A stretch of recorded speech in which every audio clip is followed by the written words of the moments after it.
નમસ્કાર દર્શક મિત્રો, હું છું બાબા સૈદ. વિજાપુરની ખબરમાં આપનું સ્વાગત છે.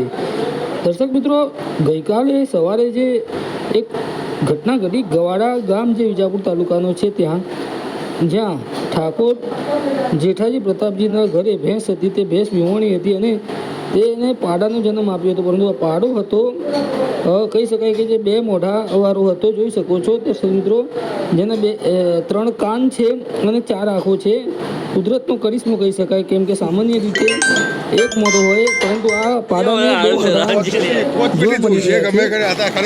આજે ઘટના ઘટી ત્યારે ગામના લોકો અને જોવા માટે ઠાકોર જેઠાજીના ઘર જે ટીંબાવાસ આટાવાળા વાસમાં આવેલું છે આંગણવાડીની આગળ, ત્યાં આ લોકો મોટી સંખ્યામાં પહોંચ્યા હતા. જ્યાં પાડો જોઈને કુતૂહલ ખુશ થયા હતા લોકો.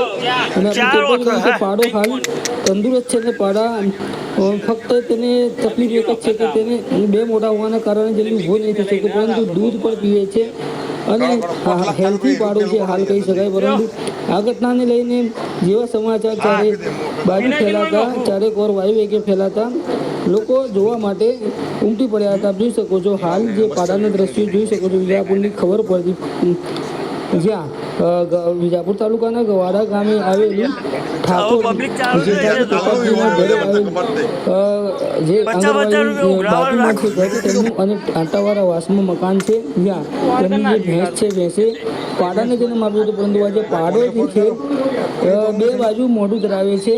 સામાન્ય રીતે પાડાને એક મોઢું હોય અને બે કાનો બે આંખો, પરંતુ આ પાડાને ત્રણ કાન છે અને કુલ ચાર આંખો છે બે મોઢા પર, જેથી લોકો કુતૂહલવશ થઈને જોવા માટે મોટી સંખ્યામાં આવી રહ્યા છે. જોઈ શકો છો ગઈકાલની ઘટના છે, ગઈકાલ સવારની ઘટના છે, જ્યારે એક ભેંસે પાડાને જન્મ આવ્યો હતો અને પાડાના બે બાજુ મોઢા જોવા મળી રહ્યા છે.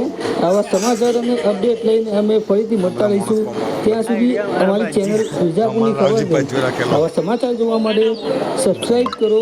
ખાસ કરીને આપના દર્શક, આપના મિત્રો અને સ્નેહીજનોને જણાવો કે વિજાપુરમાં બનતી ઘટનાઓને